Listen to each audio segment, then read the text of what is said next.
welcome to Colette's Cooking Corner. Today I'm going to satisfy all of your sweet tooth cravings, and for those of you who like Reese's Peanut Butter Cups, this is the Reese's Peanut Butter Cup equivalent, okay?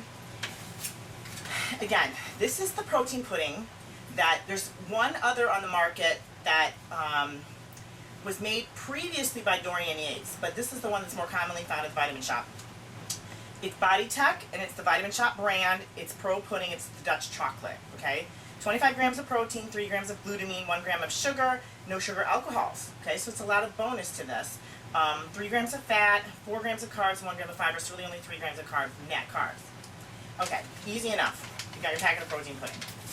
And you know, this seems so silly to do a video on, but when I try and explain it, people don't understand how to do it, so I wanted to show you. Okay, I use these old cottage cheese containers. As you know, I like either Cabot, because it's got probiotics, or Nancy's, but they're empty.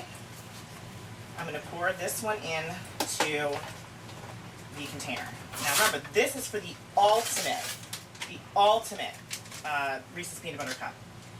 This is Ghirardelli unsweetened cocoa. If you have never used cocoa powder, number one, what do we hear about all the time in the news?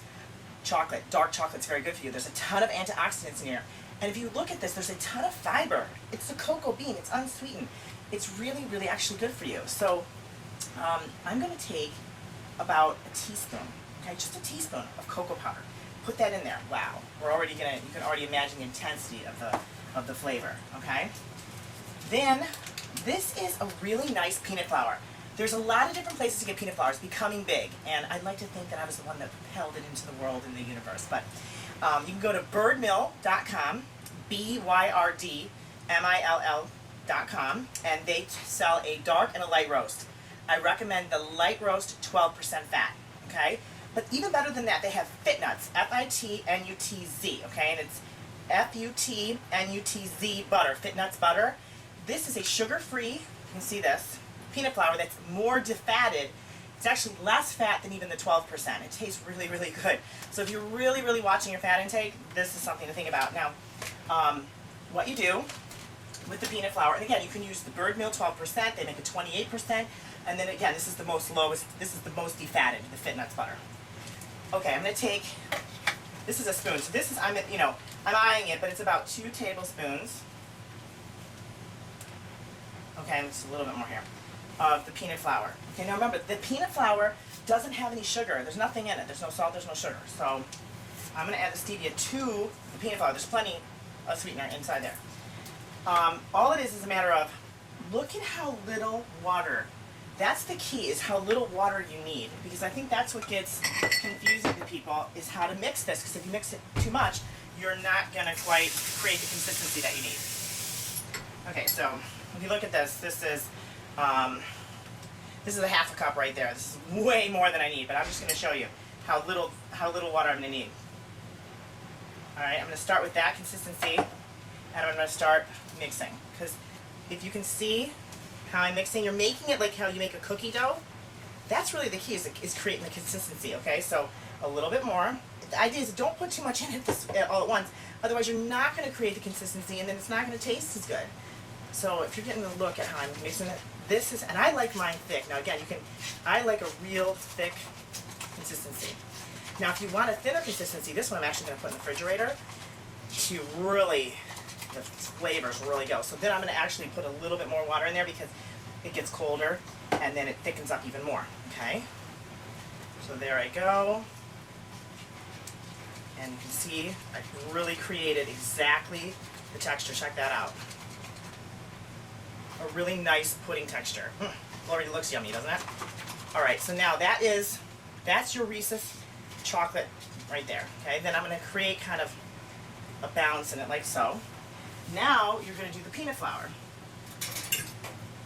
Same kind of idea, okay? Be careful how much water you add because this, again, thickens up. You can kind of see. A little too thick. Okay, I'm mixing. Check this out. Okay, so now I'm creating a little bit more of the consistency I need. I'm going to actually do it a little bit. See the consistency? Almost like peanut butter. And I'm telling you, for those who have peanut butter addictions, wow, this definitely satisfies that craving. Okay, I'm kind of creating a little bit more of a consistency here. And if you do what I did right there, and it's too watery, guess what? You can always add in a little bit more peanut flour. Just to create that consistency that you need. Then mix in, perfect, perfect, there you go. Now I'm going to drizzle this.